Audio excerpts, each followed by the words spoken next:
हा ना, तर ही गोदावरी आहे आणि ती तिकडून येते ती दारणा आहे आणि हे पाणी असं खालती निफाड तिकडे जात आहे ना. हो, तर अशा प्रकारे. आणि मित्रांनो हे तर बघू शकता त्या नदी पलीकडचा भाग तो निफाडमध्ये येतो आणि हा नाशिकमध्ये. आणि आता आपण आलोय आपल्या ते देवींचं विसर्जन करण्यासाठी. आणि खूप मस्त असं पायऱ्या संगमावर केल्या आहेत आणि इथे पुढे जाऊन आपण आता बघितलं नाही पण बघूया, संगमेश्वराचं मंदिर सुद्धा आहे.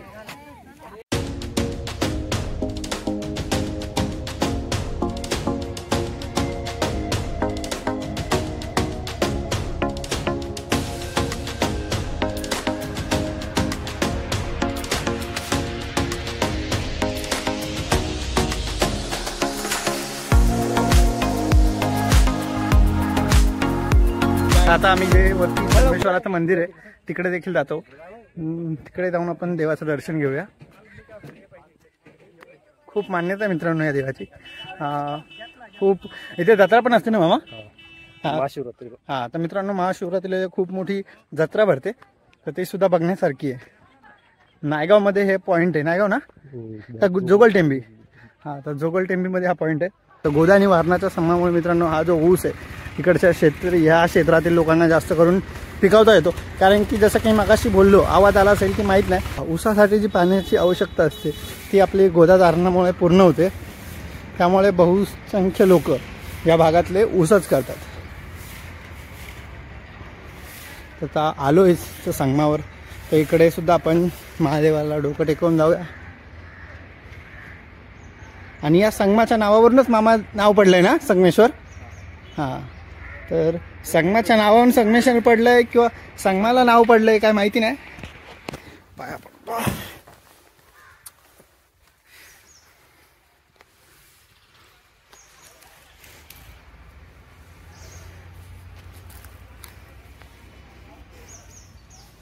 गांधी महाराज की जय.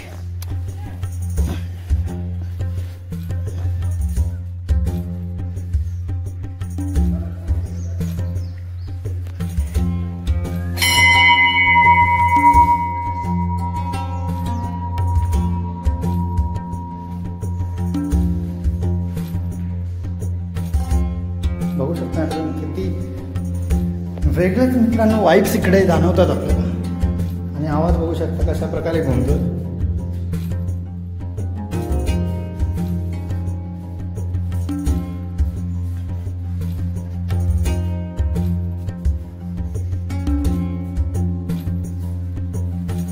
धरले असं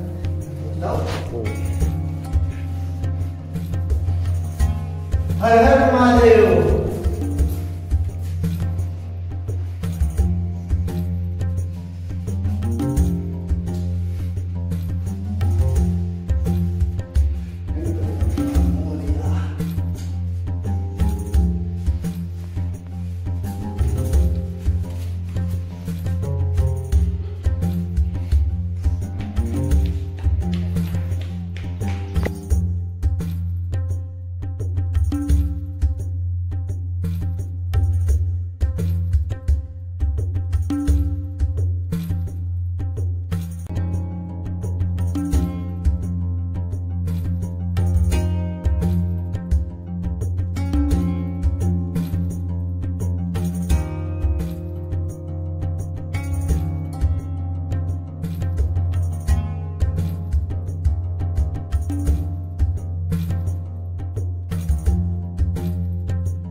श्री सेवादास महाराज. तर बघू शकता मित्रांनो श्री सेवादास महाराजांची इथे मूर्ती आहे.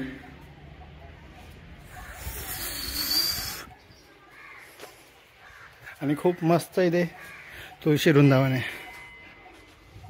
आणि परिसर एकदम उल्हासमय, एकदम असं प्रफुल्लित करणारं वातावरण आहे इकडे.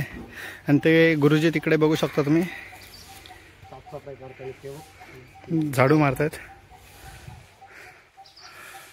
खूपच मित्रांनो शांत आणि एकदम निवांत असं वातावरण आहे, जिथे की तुम्ही येऊन देवाच्या सानिध्यात तुमचा थोडाफार टाइम जो आहे तो स्पेंड करू शकता, व्यतीत करू शकता. खूप छान आहे. बस मामा.